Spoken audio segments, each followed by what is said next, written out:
Good morning, good afternoon, good evening around the world. My name is Doug Brunke. I'm the founder and CEO of Global Chamber. We had both of our speakers today. I think we're finding that they both dropped out, and so I think we're finding that Monday mornings are really tough here in the U.S. Some of you may be from different parts of the world, but here in the West Coast of the U.S., it's 8 a.m. in the morning. And so it's kind of basically starting time. We historically, with Global Chamber, as we were forming, the early meetings were typically 7:30 on a Monday morning. And people thought that was crazy. And we actually, because we had some regularity around it, we actually built quite a nice following around 7:30 on a Monday local time. But generally, that's a tough time. So sorry about that. We're probably going to need to move this one around a bit. But while we have everyone here, thank you for joining. Really appreciate it. There are a lot of interesting things going on in the world. Interesting good, interesting bad. And so would love to hear from you both on any observations that you have or questions, challenges that you have that we may be able to solve. Um, Ruby is in the call, so you don't need to unmute right away, but if you can, I'd like to just kind of flag you at Ruby because I know how tied into the rest of the world you are. And also, Francis, you as well, maybe not so much on the logistics side, but you've got a financial background and very knowledgeable about how companies can navigate what's going on in the world right now. So thank you for your leadership on all of that. I think Charles may be Charles Bernard, and we do have a meeting coming up in, let's see, I think 2.5 hours with the Global Chamber New York chapter and 16 members of Global Chamber that are in the US this week and making themselves comfortable from New York today through at the end of the week, San Francisco and Las Vegas. So you'll be probably reading a little bit about those going forward. Would anybody like to unmute and have anything to share? Either a question or a comment or a need. I could get us started. Hey, Francis. Hi, Doug, and hi, everybody. As I've been, experiencing the last months here and my clients, obviously the most challenging thing has always been the uncertainty. I think there's slowly that uncertainty is being cleared, but much still to unravel here for all of us and our clients. The thing that I am challenged with is the variety of customer concerns and needs, from keeping up with the tariffs, thinking about their supply chains, and the difficulties they found in negotiating the contracts, any revised contracts that they may be pursuing, because the exporters themselves are also kind of trying to figure things out. And what I've been telling my clients is, for those who have strong balance sheets, they are blessed, and that having a cash reserve and ability to kind of weather it is certainly important. For those who don't have that cushion, I think there's some immediate things that they can be doing. Everything from what I would call delaying cash outlays, utilizing, I think we've heard a lot about bonded warehouses and uh, utilizing free trade zones. And I know David was really keeps us informed with regards to all that. The other thing I recently started studying is the One Big Beautiful Bill Act and the impacts of that, particularly for small business, small medium businesses, in the fact that if you do have any R&D domestically and internationally to some degree, one thing I came up and understood better is that you could use these, apply for these R&D tax credits if you have any qualifiable activities. There's a whole litany of things you can do to document what you're doing. But you can offset your R&D tax credits against payroll taxes, both with regards to Medicare payments and the income tax withholdings or payroll taxes. And there's some interesting information about that if you're in a position to apply these R&D tax credits against payroll taxes. That helps your cash flow and might give you some breathing room as we all kind of chart our way through these challenging times. So anyway, some thoughts just to get us started. That sounds great. Could you just say a little bit more about what you generally do? Yeah, I'm a partner at a executive consulting firm. We are about almost 30 partners. We're centered in the San Francisco Bay Area. However, our clients are across the country and also foreign clients as well. I'm located here in Southern California, and I co-lead the international business practice for our firm. And our firm is called To Go Advisory Group. And we have CEOs, CFOs, COOs, all the C-suite experience with expertise covering about 18 industries. Like a CFO, we take a deeper dive in specific industries. Like mine, I'm a medical device and diagnostics, but for us CFOs, we're kind of industry agnostic. Finance and accounting is finance and accounting.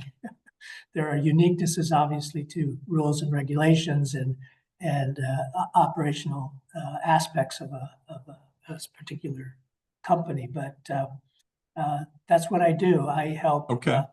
I specifically focus on small and medium sized businesses, and I have a passion to support what I call ethnically owned businesses. These are companies that are started by immigrant families, first, second, third generation families, and they reach a plateau in terms of resources, whether it's technical expertise in areas or financing. Some of the things that we do, we have partners that are well networked in the banking, venture, private equity areas. So we can help do the preparatory work and introductions, and actually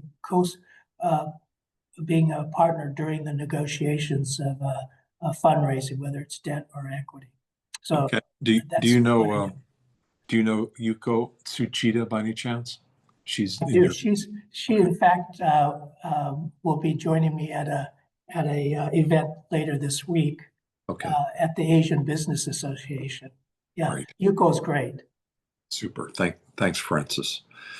Thank you for breaking the ice. I really appreciate it. Let's go, if you can talk, Jorge Canedo, who is a logistics expert and is undoubtedly got a head full of activities that are going on right now in the world. Jorge, how do we make sense of what's going on right now? What's your view of what the challenges are and what the opportunities are, the real ones?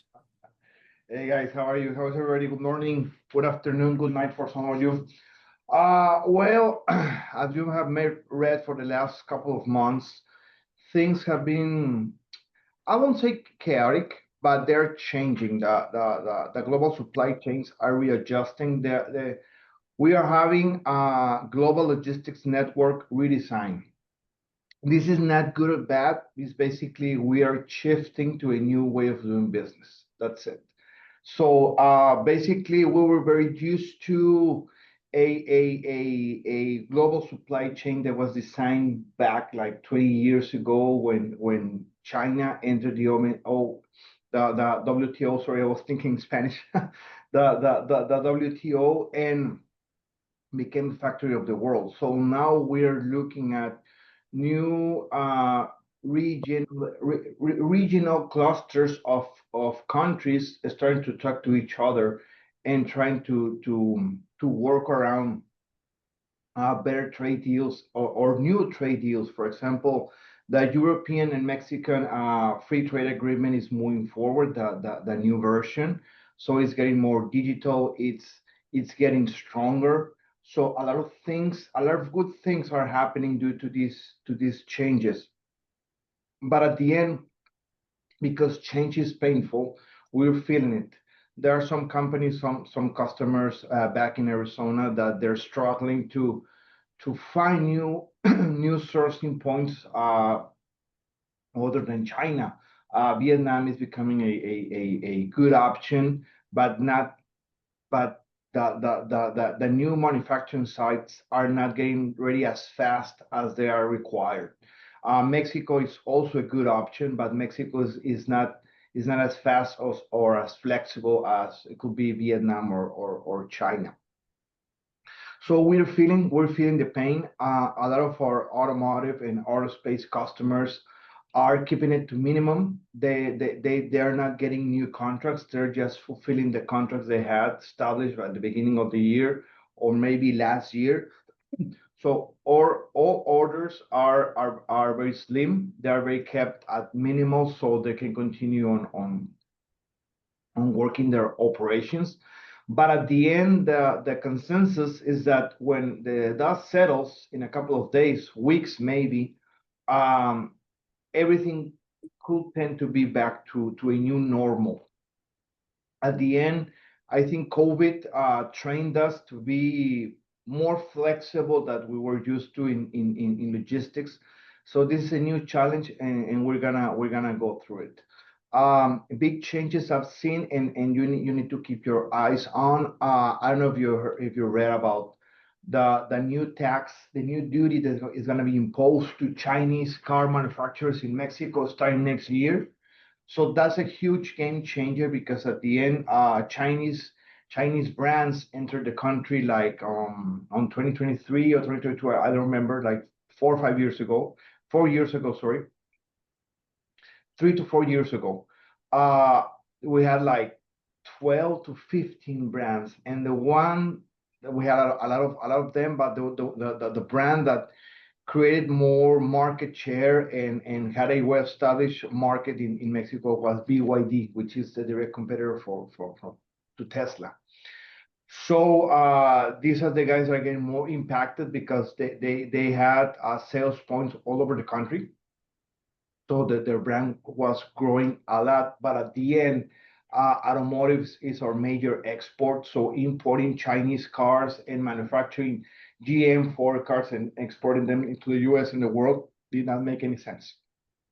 So at the end, I believe the Mexican government and in a smart way is aligning with its biggest customer, which is the US. So at the end, you have seen or we have seen a lot of Chinese investment either for domestic or for export reasons. But this is shifting. It's not going to stop, but it's going to get regulated because at the end impressive. The amount of companies entering the country, not complying with local regulations, not complying with custom regulations, and they were still here. So that's gonna shift. So at the end, is gonna the rules are gonna get imposed. I don't know if because the government wants to, or because the government is getting pushed by its global partners, especially the U.S. But at the end, good things are going to start happening after that. After the rules are imposed. And regarding the relationship between the U.S. and Mexico, we have seen companies still interested in investing in Mexico for manufacturing reasons to export to the U.S., but they're taking baby steps. So the projects have been canceled. They have been paused. So everybody's waiting to see how things are gonna end up. And after that, projects are gonna keep on going because the market's still there. It's not a consumption crisis yet. Or let's see, I hope we don't get there. The market's still there. So once everything's set up, it's settled and well defined, projects are gonna move on, and we're gonna continue exporting and importing from the US. A very important fact, I don't know if you've read about this. July imports from the US into Mexico grew 5% compared to last year. So the US is slowly becoming, as Mexico becomes the biggest trading partner with the US is becoming the Mexican biggest trading partner. So both countries are getting China out of the picture. I don't know if this is good or bad, but at the end, it's gonna put some pressure on logistics.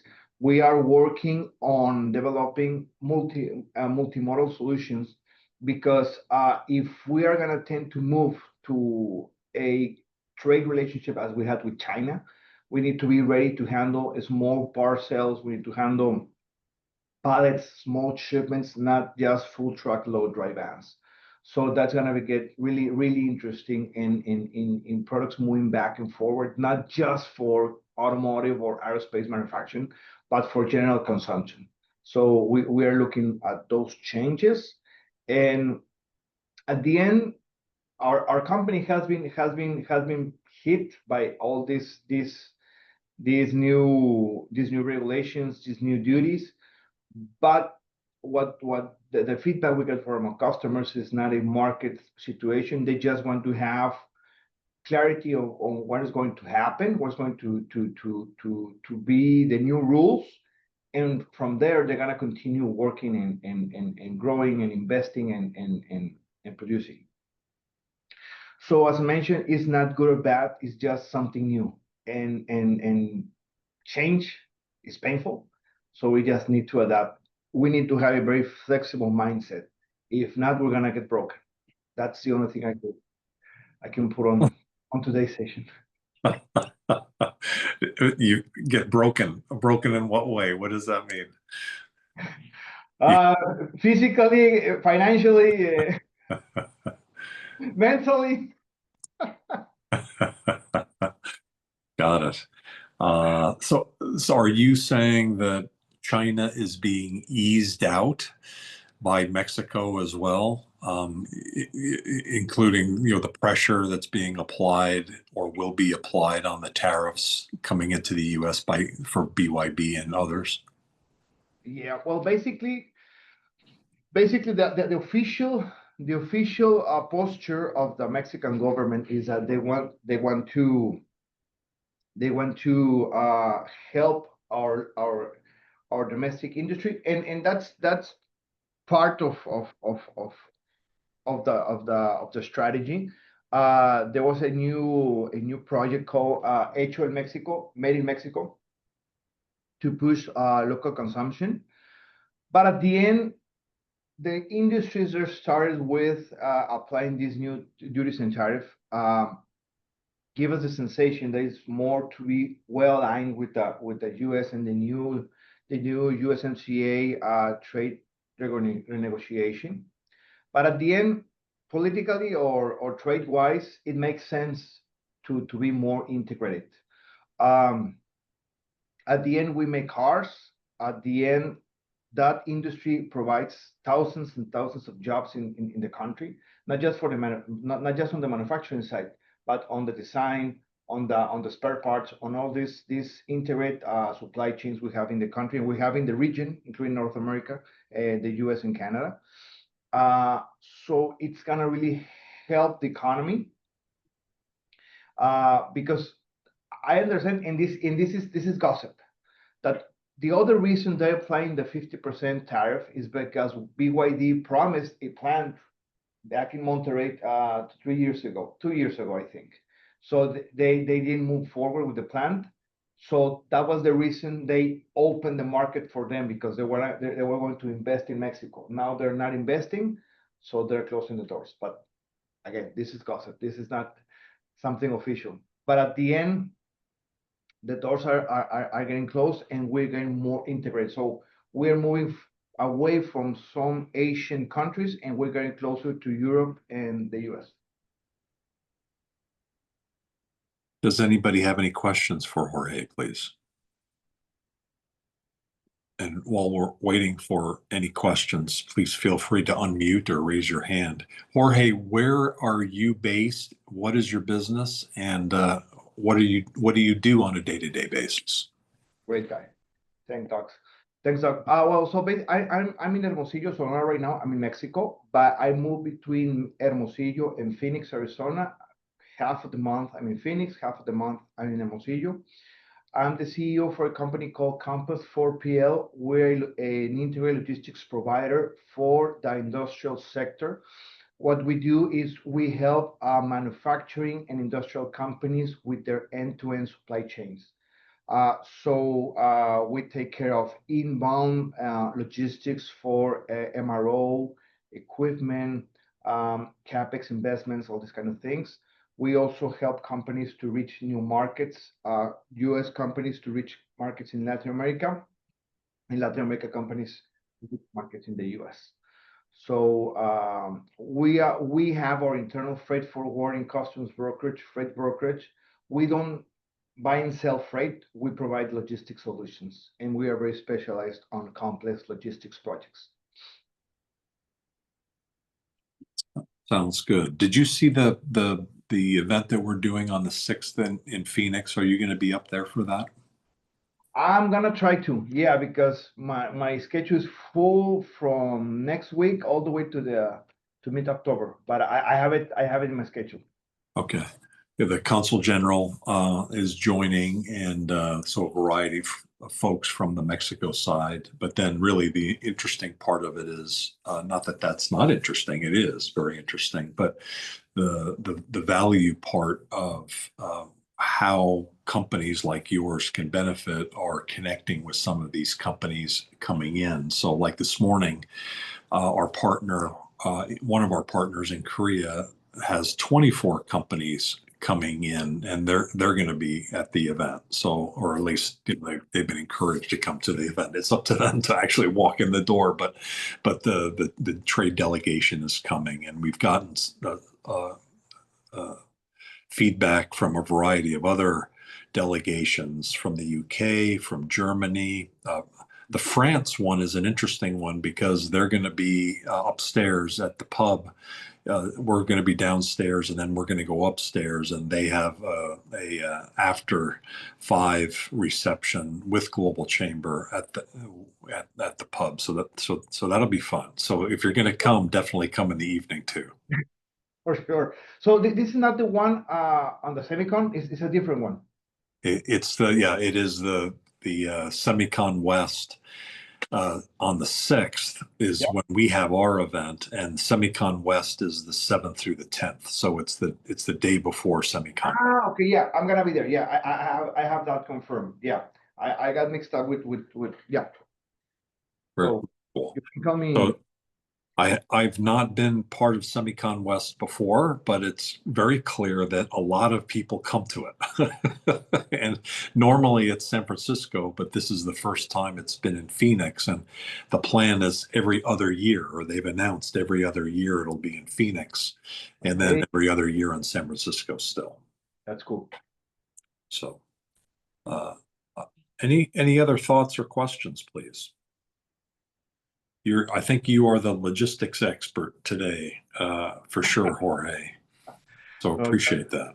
Glad to be of service to everybody. And the key word right now, it's flexibility. That's it. Jim Cook is flexible and he's resilient. Jim, how are you? Oh, I thought I saw you raise your hand there for a second. Did you have a second thought? No, I just can't find the unmute button. You found it. What's going on? It's lots of things. This is out to the entire panel. One of the things we do with Doctor of Startups is learn how to pivot. And through Discovery and Workshop, we have found a way to get these smaller companies into the US, Mexico, and Canada. It's not our specialty, but I want to throw it out to everybody. In fact, the larger companies we work with, they've already been vested. They're going to continue doing what they're going to do to get in. The smaller companies are hesitating and they really don't know what to do. They may or may not have enough cash to do what needs to be done. So what we did, which we learned in Thailand, is we're putting together co-ops. Let's say Bolivia, where we'll have complementary companies in Bolivia. They don't compete, they're complementary. The both of them together have enough money to buy a small business in the United States that does exactly what they do, but they're getting out of business. So keep that in mind. We call it buying a footprint, and it skips a tremendous amount of bureaucracy and paperwork. They actually buy small companies that are already manufacturing in this country of what they do. And given all the manufacturing coming in, they may not want to go forward. So we're putting together 3 or 4 companies in one country to buy a manufacturer, Mexico, US, and Canada, and buy a footprint, and everything's done. I pass that out to the ones who are working with small companies who have put everything on hold.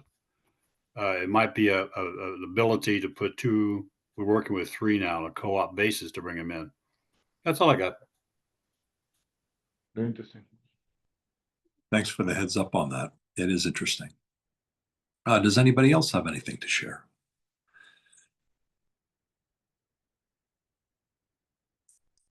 Question for Jim. Would that work in reverse? Hi, Vanita. That was a question of, does it work in reverse? Yes, like US company investing in those other countries. What do you think about that, Jim? That journey, that thread is already established. If the thing to do, and Vanita, where are you at? What country? I'm in Salt Lake City, so I work with small businesses. She's in the country of Utah. I'm in the US. I remember how big it used to be when you look at the map. But anyway, that is already somewhat established. If you are working with American companies on projects and they want to know what to do next, the easiest route I found is the American trade zones and embassies in the country they want to go to, and vice versa, the embassies and trade zones of the countries in this country. That path is not well worn, but if you're working with somebody, it will work, but it's not buying a footprint, what you're trying to do here, because we got 3 more years of manufacturing here, manufacturing here, manufacturing here. So the toehold to get here is hard. A toehold to go from Utah to South Korea is already established. It's just a matter. Doug's got everybody in the world you can contact on that type of project. It's just a matter of knowing the country you're going into, establishing if there is a market for the product. Once you get that done, then you start your trail. Got it. Thanks. I'm done. Thank you very much. Siddharth, are you available to say hi? I know that you're involved in several different things, including timber, and we have a need for timber right now for one of our members. Do you have a moment just to say hi and what you're involved with? Yes, yes, sure. Thank you for that opportunity. So, hello everyone. I am Siddharth Pawar from Tanzania. I am located at Dar es Salaam. Okay. And we specialize into exports and imports of various products and commodities like timber, raw cashew nuts, finished cashew nuts, coffee. That these are the main products that we are exporting currently from Tanzania to the world. And also we are importing ethanol from India to Africa, mainly in East Africa, in Tanzania, and in Zambia, Malawi.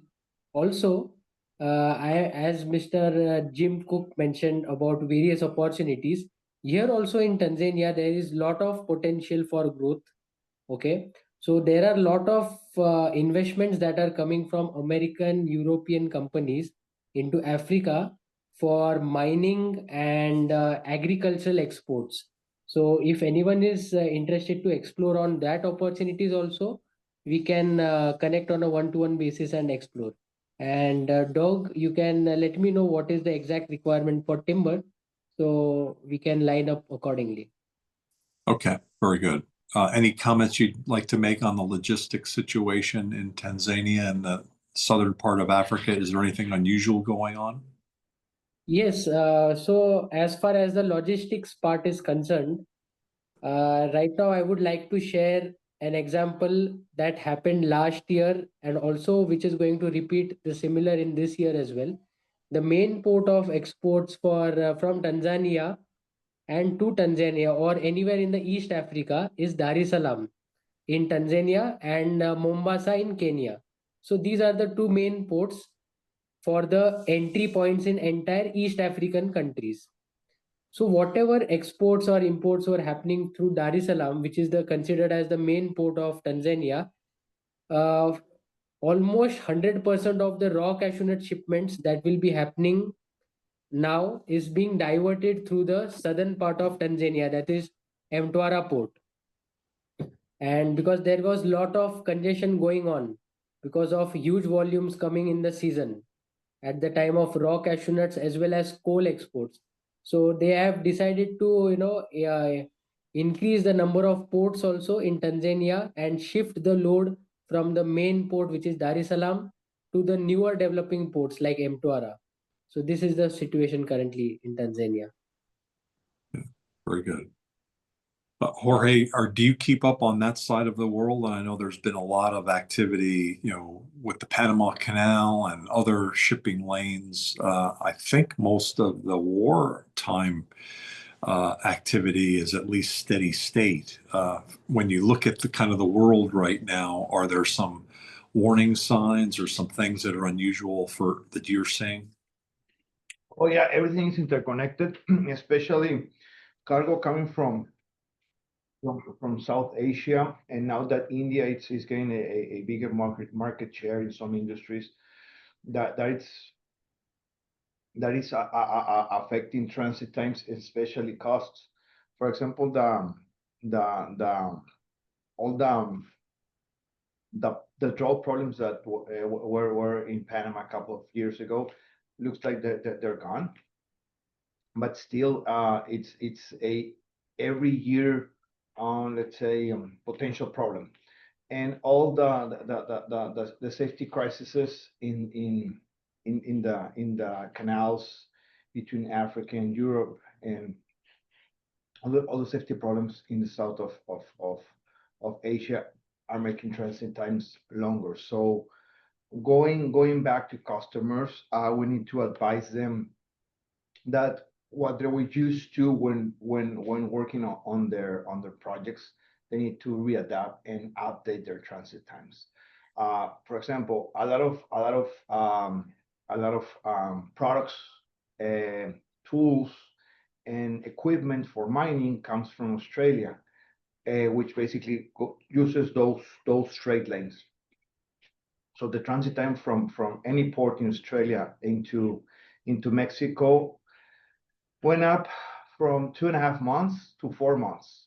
So that's money in the water. That's cash flow that is stuck there, and that has a big impact, especially in mines where products are very, very expensive.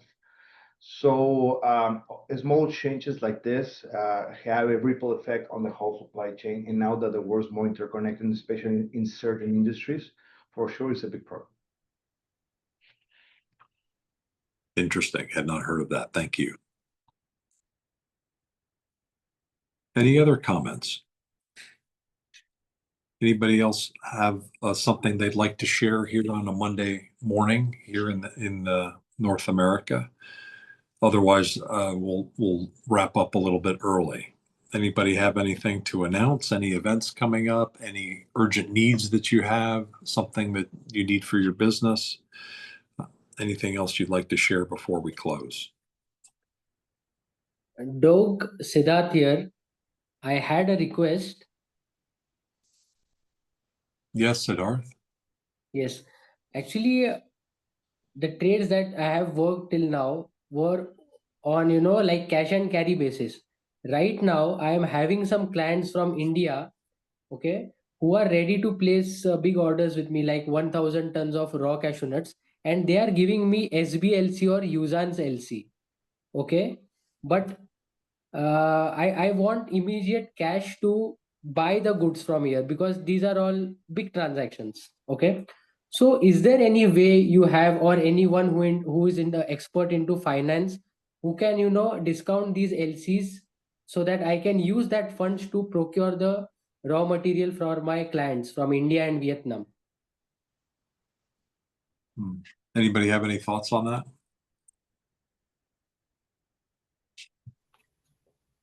A question.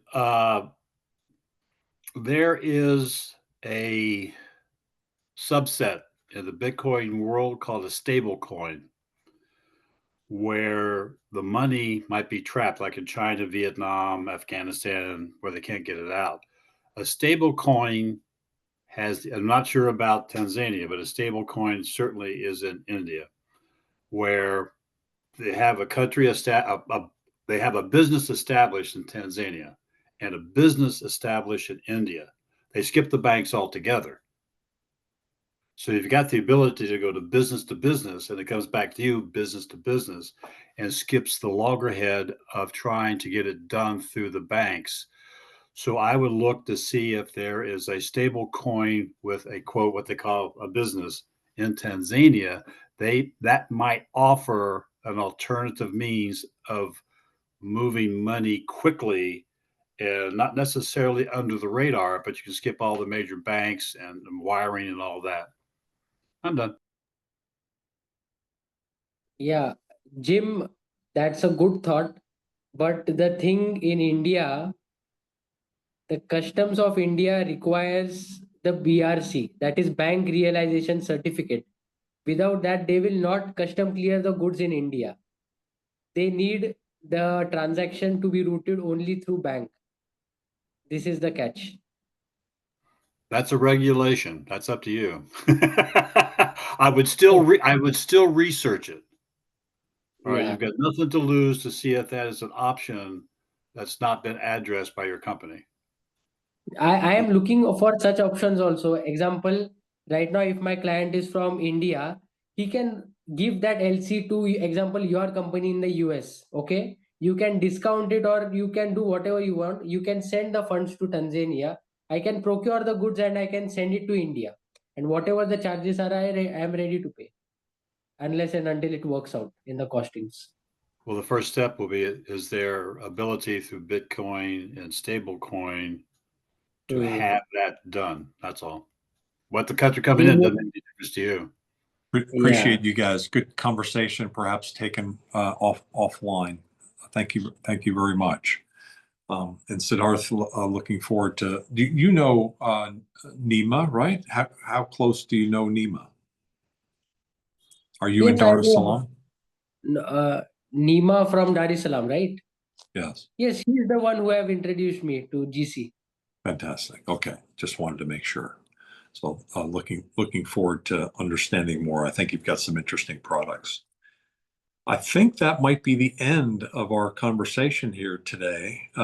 So I'd like to ideally then wrap it up early. This has been our Monday morning in the US logistics call. We do this once a month. And so, Jorge, thank you for jumping in and joining us. I'm glad we were able to chat as well regarding October 6th, and I'll see you there. Let's talk about how best to weave you in to that conversation for sure. Um, uh, the rest of the week, one of the more important things for us this week is this group of 16 members of Global Chamber that are traveling across the United States, and so we're entertaining them in several places. Overall, we've got a very full bucket of events, particularly next week. Was very maybe shocked at how many different events that we have coming up next week. So if you have some specific needs, also reach out. Cesar Trabanco, who is on the call, is very active in getting Globi out to our members, and he's got a couple new people who are just joined Global Chamber. We have, I think, a third one coming and starting today, and two of the three will be focused in on with Cesar on Globi. Cesar, do you have a moment to say hi? And is there anything that you would like to say in terms of kicking off the week? Está una molestia. Fíjate que las dos personas que and Jorge is not leaving because of you, I'm sure. I'm pretty sure he better not. He better not. So hi everyone. Happy Monday. Hey Jorge. Hey, man.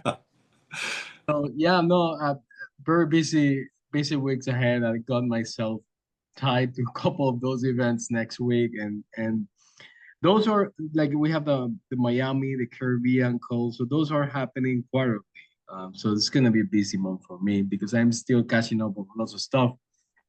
And as Dot said, we are working on Globi and integrating it with our CRM operation system, and the whole idea is to really get members interacting with the platform and getting to know other members through the platform, getting to know about the events there. So that's what we're working on, and hopefully in the next couple of months we can really do like a launch event for Globi, and I'm gonna have a couple team members helping us, and I think part of the stage is to test it with some members. So yeah, if anyone is interested in being the testing phase, I know Sajali here, I have you in my list. But if anyone else wants to jump in, happy to add you there. Sure, Caesar. I can be happy to help. Thanks. Fantastic.